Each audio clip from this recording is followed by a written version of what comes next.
Shalom Bapak Ibu, senang sekali bisa kembali berjumpa dengan saya, Jeki Meloor. Apa kabar? Saya yakin dan percaya semua keadaan kita ada dalam penyertaan perlindungan Tuhan. Dan saya yakin dan percaya semua rancangan Tuhan yang baik itulah yang menjadi bagian dalam setiap kehidupan kita. Sebab sungguh tak pernah berkesudahan kasih setia Tuhan, tak habis-habisnya rahmatnya senantiasa baru setiap pagi. Besar setia Tuhan di dalam setiap kehidupan kita. Dan jika hari ini adalah hari yang telah Tuhan jadikan bagi kita, oleh sebab itu hendaklah kita menyikapinya senantiasa dengan sukacita, serta penuh dengan kegembiraan dan sorak-sorai. Sebab kita yakin dan percaya di dalam setiap hari di mana kita ada dalamnya, maka ada rancangan dan rencana Tuhan yang pasti akan digenapi di dalam setiap kehidupan kita. Dan di dalamnya kita semakin mengenal Dia dengan secara pribadi, bahkan lebih dalam lagi. Haleluya. Bapak Ibu yang saya kasih dan dikasih Tuhan, mari kita kembali sama-sama membaca beberapa bagian kebenaran firman Tuhan yang Tuhan taruh di hati saya. Yang pertama terambil dari Roma 15 ayat 13. Roma 15 ayat 13. Demikianlah kebenaran sabda firman Tuhan. Semoga Allah sumber pengharapan memenuhi kamu dengan segala sukacita dan damai sejahtera dalam iman kamu, supaya oleh kekuatan Roh Kudus kamu berlimpah-limpah dalam pengharapan. Haleluya. Amin. Ya, sedemikian jauh belajar firman Tuhan yang berbahagia mendengar, menyimpan, serta melakukan dalam hidupnya hari lepas hari. Menurut ayat ini, Rasul Paulus menulis kepada kita, hendaklah kita menjadikan Tuhan sumber segala pengharapan kita dan satu-satunya pengharapan kita di dalam dunia ini. Sebab hanya Dialah yang sanggup mampu memenuhi segala pengharapan kita. Oleh sebab itu, hendaklah senantiasa kita terus berharap. Shalom Bapak Ibu, senang sekali bisa kembali berjumpa dengan saya, Jeki Meloor. Apa kabar? Saya yakin dan percaya semua keadaan kita ada dalam penyertaan perlindungan Tuhan. Dan saya yakin dan percaya semua rancangan Tuhan yang baik itulah yang menjadi bagian dalam setiap kehidupan kita. Sebab sungguh tak pernah berkesudahan kasih setia Tuhan, tak habis-habisnya rahmatnya senantiasa baru setiap pagi. Besar setia Tuhan di dalam setiap kehidupan kita.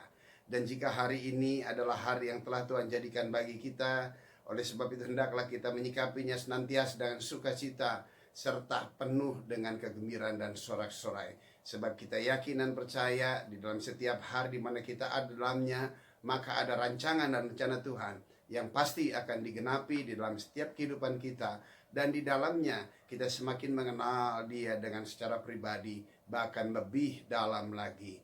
Haleluya. Bapak Ibu yang saya kasih dan dikasih Tuhan, mari kita kembali sama-sama membaca beberapa bagian kebenaran firman Tuhan yang Tuhan taruh di hati saya. Yang pertama terambil dari Roma 15 ayat 13. Roma 15 ayat 13. Demikianlah kebenaran sabda firman Tuhan. Semoga Allah sumber pengharapan memenuhi kamu dengan segala sukacita dan damai sejahtera dalam iman kamu, supaya oleh kekuatan Roh Kudus kamu berlimpah-limpah dalam pengharapan. Haleluya. Amin. Ya, sedemikian jauh belajar firman Tuhan yang berbahagia mendengar, menyimpan, serta melakukan dalam hidupnya hari lepas hari. Menurut ayat ini, Rasul Paulus menulis kepada kita, hendaklah kita menjadikan Tuhan sumber segala pengharapan kita dan satu-satunya pengharapan kita di dalam dunia ini. Sebab hanya Dialah yang sanggup mampu memenuhi segala pengharapan kita. Oleh sebab itu, hendaklah senantiasa kita terus berharap kepada Tuhan. Sebab Alkitab juga berkata, diberkatilah serta berbahagialah orang yang menaruh pengharapannya hanya kepada Yesus Kristus Tuhan. Dan orang yang sungguh hati datang kepada Tuhan dengan imannya, maka sekali-kali dia tidak akan pernah kehilangan upah akibat daripada iman tersebut. Nah, apa pada waktu kita menaruh pengharapan kita kepada Tuhan, dan apa respon Tuhan kepada kita, dan apa yang Dia berikan kepada setiap kita? Yang Dia berikan tiada lagi lain. Di situ yang pertama, Dia akan memenuhi kita. Dia memenuhi, ya, memadatkan, menggoncang-goncangkan, dan sampai melimpah ruah, saudara. Dia memenuhi kita dengan segala sukacita. Wow. Sukacita yang dari Tuhan itu berbeda dengan sukacita yang dari dalam dunia, dengan sukacita dari usaha dan upaya kita. Sedangkan sukacita yang datang dari Tuhan bukan karena kita yang mengerjakannya, tetapi adalah anugerah serta kasih karunia, di mana Dia yang mengerjakannya dan Dia berikan kepada setiap kita. Apa sih perbedaannya? Sukacita dari dunia dengan sukacita yang dari Tuhan, sehingga Yesus berkata, ada sukacita dengan segala kepenuhan sukacitanya, sehingga kita akan kuat menghadapi kondisi situasi yang ada.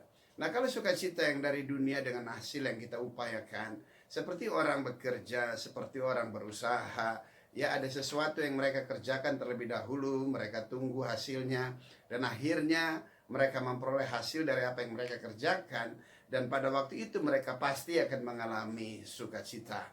Contoh, seandainya kita bekerja selama 1 bulan dan selebihnya setelah 1 bulan kita bekerja, ya, membanting tulang, berjeri lelah, menahan segala keinginan kita agar kita nggak berhutang kanan kiri, supaya apa yang kita dapat nanti 1 bulan penuh kita dapat. Dan dengan hati-hati kita akan menggunakan keuangan kita sesuai dengan kebutuhan kita, bukan sesuai dengan gaya hidup kita. Nah, pada waktu kita menerimanya, maka kita akan mengalami sukacita.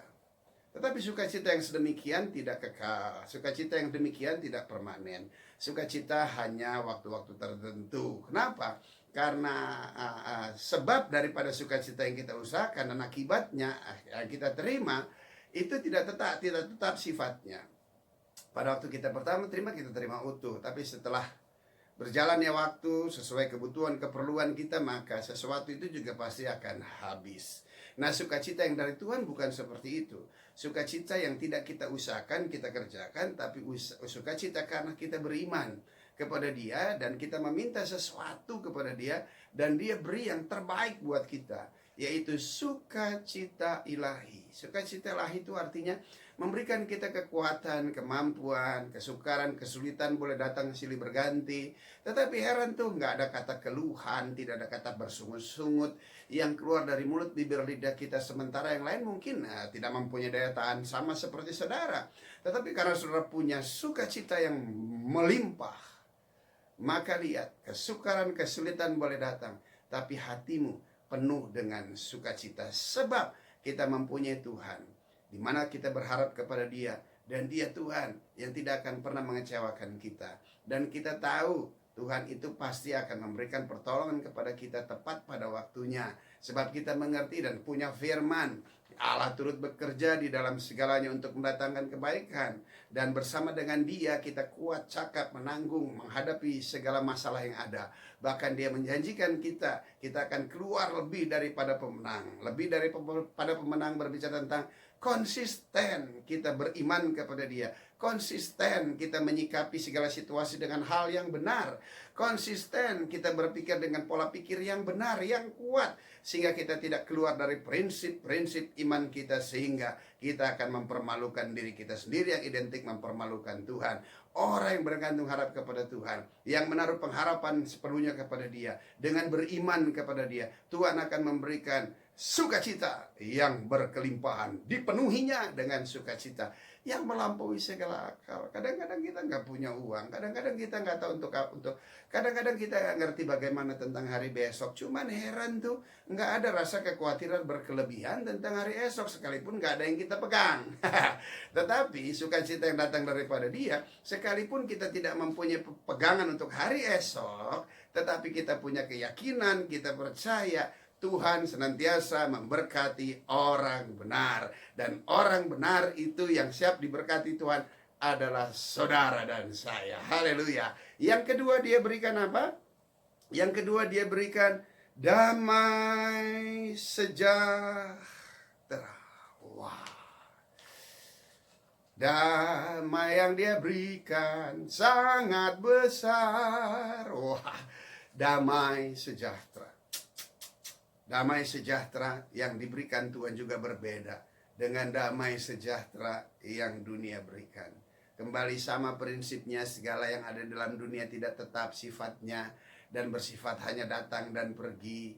Pendamaian kita yang untuk kita boleh memperoleh damai sejahtera Karena kita sudah diperdamaikan dengan Tuhan. Dan jika kita sudah diperdamaikan dengan Tuhan, yakin dan percaya Tuhan pasti Dia mempunyai keberpihakan terhadap setiap kita. Bukan berarti kita nggak pernah salah ya. Nama manusia masih juga suka buat salah. Ya, seringkali kita secara ya sengaja atau tidak sengaja karena kurang sabar ya, kita mengambil satu keputusan kita sendiri di luar daripada konsep kebenaran akan firman yang sudah menjadi bagian dalam hidup kita. Maka saya yakin dan percaya damai sejahtera kita pasti akan terganggu. Tetapi Tuhan itu adalah Tuhan yang setia. Dengan iman kita kepada Dia, kita yakin dan percaya Roh Kudus ada di dalam setiap kehidupan kita. Dan Roh Kudus yang ada dalam hidup kita, Dia mempunyai kuasa. Kuasa untuk apa? Kuasa untuk memampukan kita agar kita senantiasa bertahan, berharap sepenuhnya kepada Yesus Kristus Tuhan. Orang yang dipenuhi oleh kuasa Roh Kudus adalah orang yang senantiasa menaruh pengharapannya kepada Tuhan di dalam segala kondisi dan keadaannya. Maka orang yang sedemikian rupa, dia akan tetap tegak dan terus kuat bertahan. Dan melaluinya nama Tuhan dipermuliakan. Dan akhirnya orang akan bisa melihat ada perbedaan antara orang benar dengan orang yang tidak benar. Ada perbedaan antara orang yang percaya dan pelaku firman dengan orang percaya yang tidak melakukan firman. Justru dalam kondisi keadaan saat sekarang inilah kebenaran iman setiap umatnya akan diuji. Dan hasilnya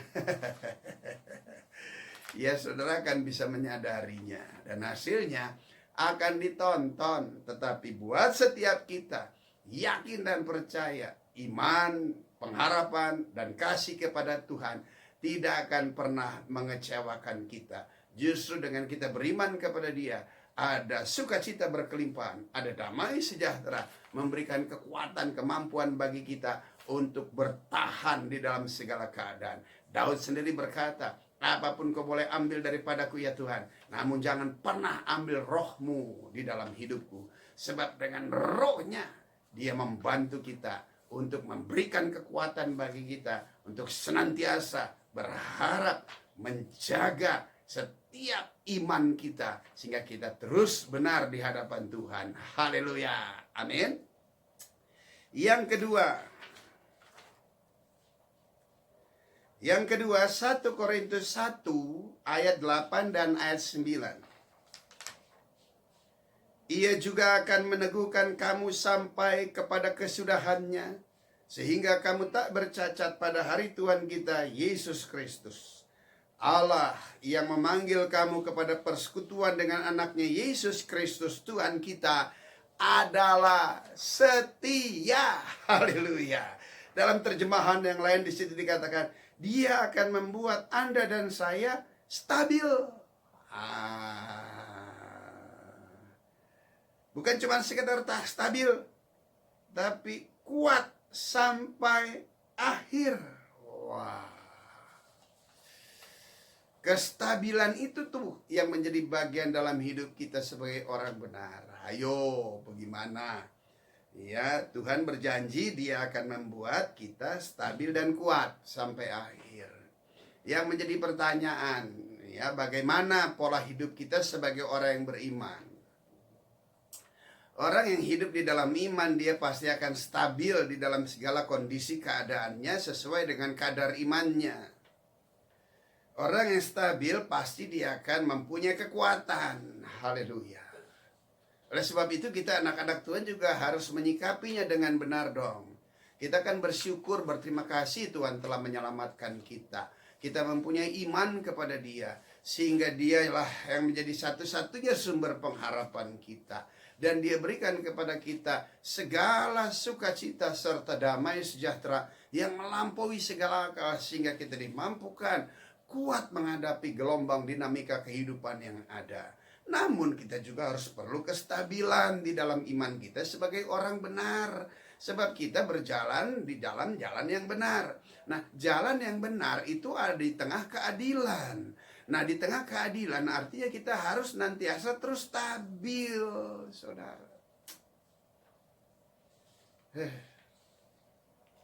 Cari apa di dalam dunia? Cari dunia pasti binasa. Cari Yesus yang penuh kasih. Cari Yesus, kita senantiasa stabil dan kuat. Haleluya. Ya kadangkala teman-teman ya, bukan gak boleh sukses, berhasil. Karena janji Tuhan, Dia akan mengangkat kita menjadi kepala dan bukan menjadi ekor.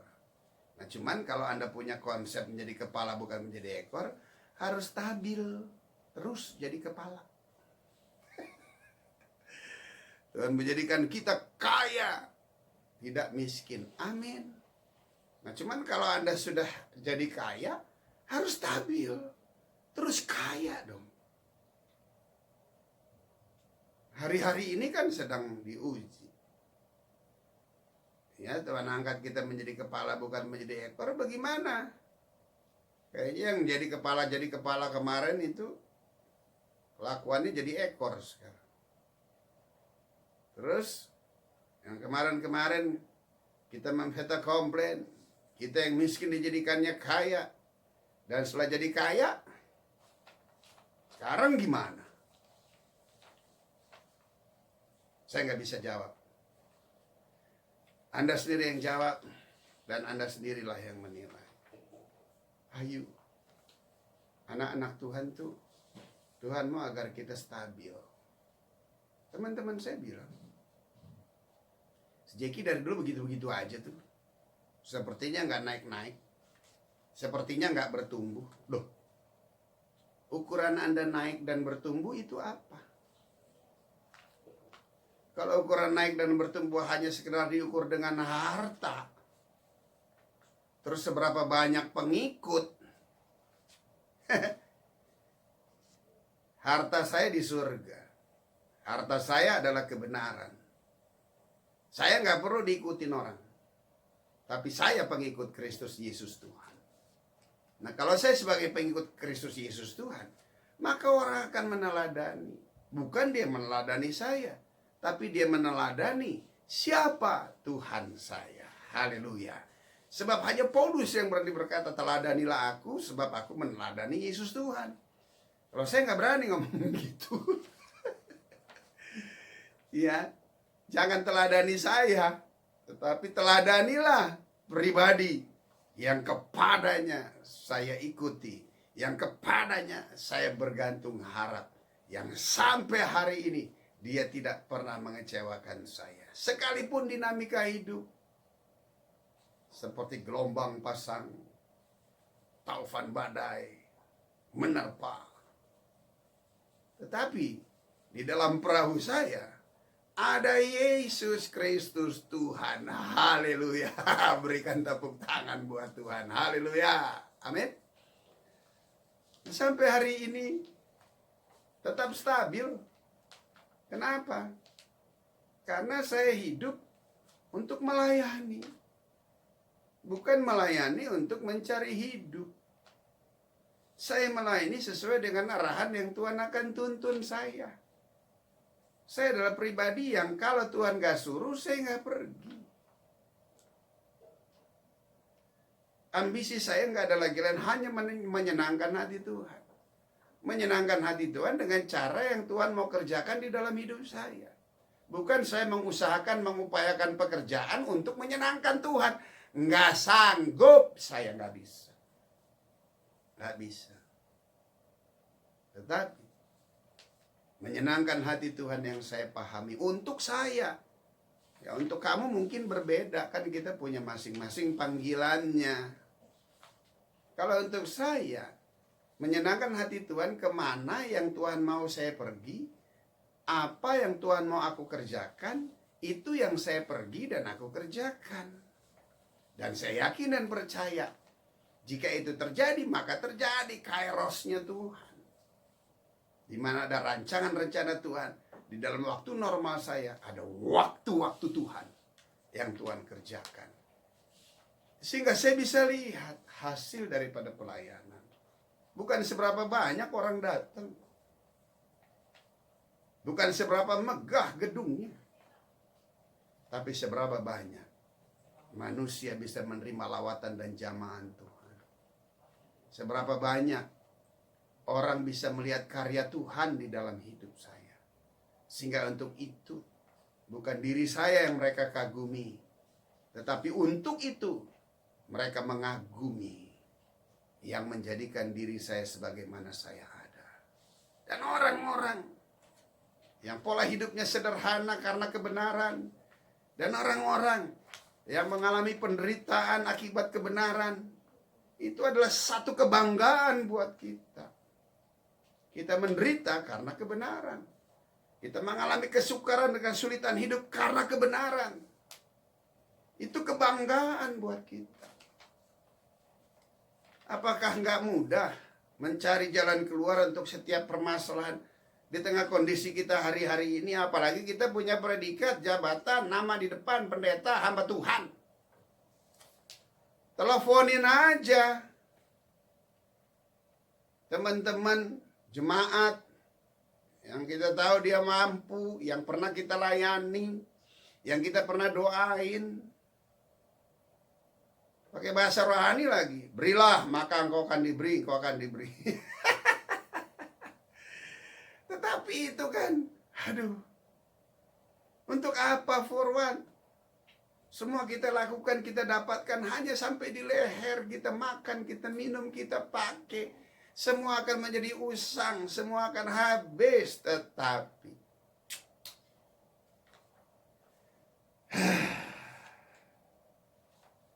kita nggak stabil di dalam kebenaran kita. Kebenaran didemonstrasikan bukan cuma sekedar pada waktu kita sedang ada di dalam kelimpahan. Kebenaran yang stabil justru didemonstrasikan pada waktu kondisi situasi sedang begitu serumit, begitu sulitnya. Puji Tuhan, sampai hari ini Tuhan tolong saya untuk hidup dalam kestabilannya, sehingga nggak perlu melakukan hal-hal yang akan membuat saya unstabil di dalam kebenaran. Ajaib. Pengeluaran kami selama 1 bulan dari dulu ya segitu-segitu aja sampai hari ini. 1 istri stabil, 2 anak stabil. Repot juga ya kalau yang punya 2 istri, 2 keluarga, terus kondisi sedang terlockdown seperti ini kemarin. Gimana tuh? Nah, repotnya lagi jika istri-istrinya memosting foto suaminya. Rame tuh. Rame. Yang tua posting suaminya, yang muda posting suaminya. Rame dulu. Bertobatlah. 1 istri aja cukup. Ya. Pertahankan ritme iman kita, kebenaran ada dalam rambu-rambu. Ya, kebenaran itu di tengah jalan kita. Samping kanan kiri itu keadilan, saudara. Wah. Jadi untuk apa? Orang akan kagum pada waktu mereka melihat karya Tuhan dalam hidupmu. Orang akan kagum pada waktu mereka melihat pencapaian-pencapaian, nggak ada lagi, ada udang di balik rempeyek. Coba kamu miskin, mana ada yang mau dekat sama kamu? Begitu kamu kaya, semua manggil bos. Jangan suka dipanggil bos, ongkosnya mahal. Tapi biarlah dipanggil sebagai hamba Tuhan. Nah, hamba Tuhan juga punya 2 kelas. Hamba Tuhan yang bersahaja dengan hamba Tuhan yang bergemerlapan.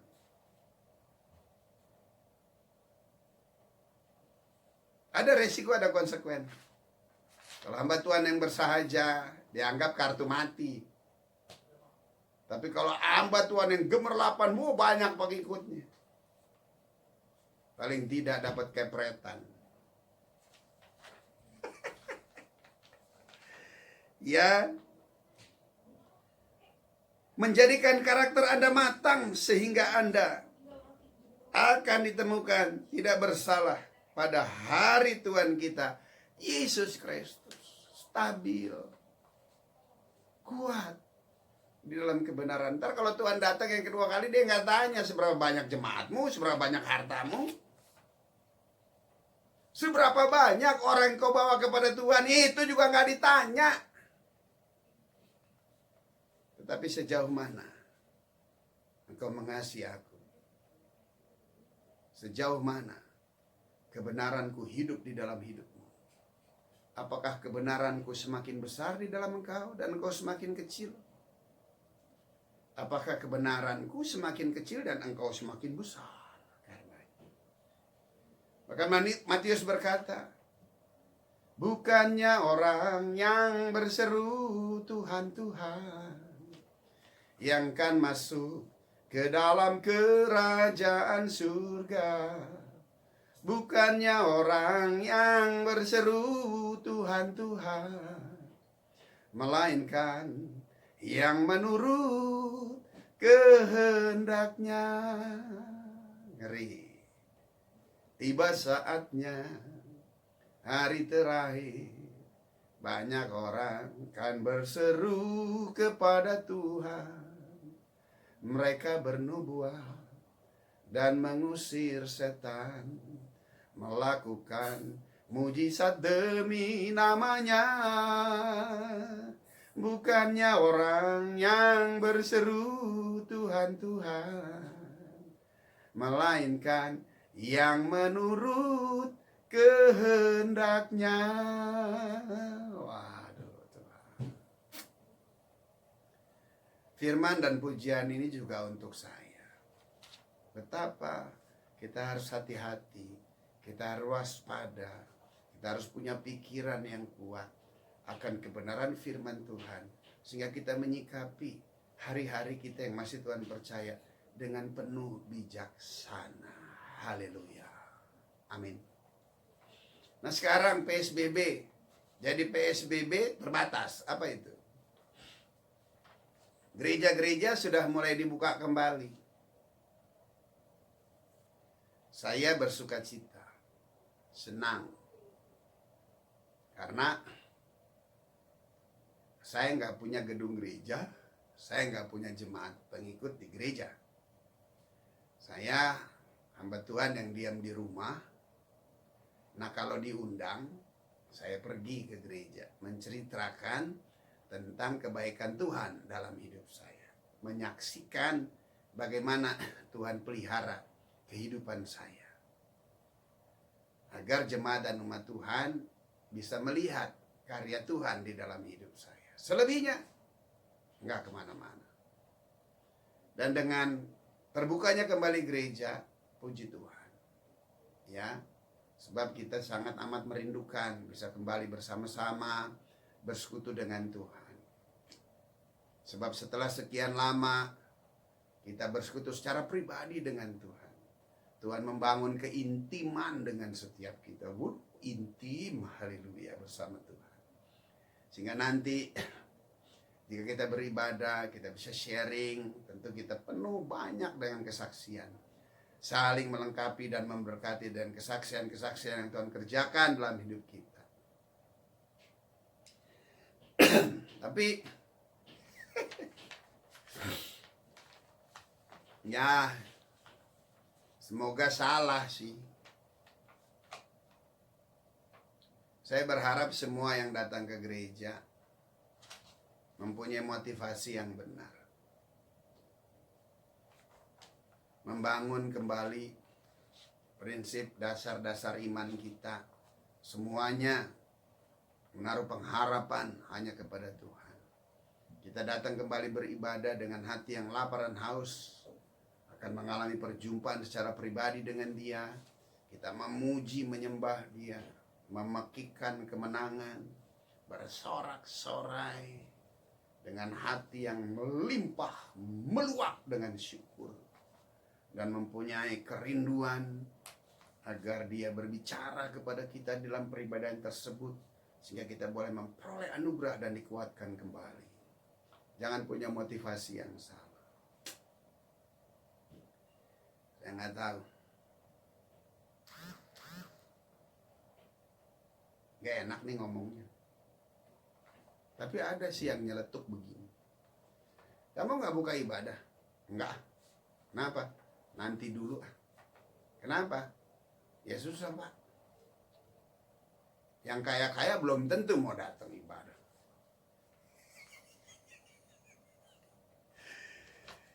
Yang datang pasti, Pak. Yang susah-susah datang ke gereja minta sumbangan. Aduh. Coba lihat. Aduh. Ya.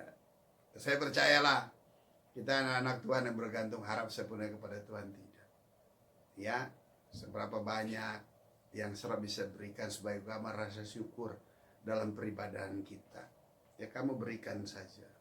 Dan kita datang beribadah, kita nggak berharap kepada manusia, nggak berharap kepada hamba Tuhan, tapi sungguh hati berharap kepada Tuhan. Dan orang yang berharap kepada Tuhan, Tuhan punya berbagai-bagai macam cara untuk memenuhi segala kebutuhan, keperluan setiap kita. Tuhan tahu nggak sih kerinduan hatimu? Tuhan tahu nggak sih apa yang merupakan kebutuhanmu? Dia tahu. Nah kalau dia tahu, maka biar izinkan Dia yang bergerak dengan kuasanya untuk memenuhinya. Sehingga mengalir deh ucapan rasa syukur yang begitu meluap kepada Dia. Sebab Dialah yang memberikan pertolongan bagi setiap kita. Amin. Selanjutnya Bapak Ibu yang saya kasih dan dikasih Tuhan. Tuhan itu selamanya setia. Dan dapat dipercaya untuk melakukan ini di dalam kamu. Karena Dia telah mengundang kamu untuk berbagi kehidupan putranya, Yesus yang diurapi Raja kita. Dia membawa kita mendekat di dalam Yesus. Apa sih yang gak Yesus kerjakan? Sakit sembuh, buta melihat, lumpuh berjalan, pongo mendengar, tuli mendengar. 5.000 orang makan sampai polote, sisa 12 bakul. 4.000 orang makan sampai kenyang, masih bersisa juga. Badai dia hardik, maka jadi teduh dan tenang. Lazarus mati, Dia bangkitkan. Bahkan Dia mau mati buat kita. Di dalam kekuatan kasih-Nya. Untuk kita mempunyai persekutuan dengan Dia. Agar kita bisa menerima anugerah kasih karunia dari Bapa. Dan di dalam Yesus, Bapa itu setia. Dan Dia nggak akan pernah tinggalkan kita. Dia adalah pribadi yang setia. Haleluya.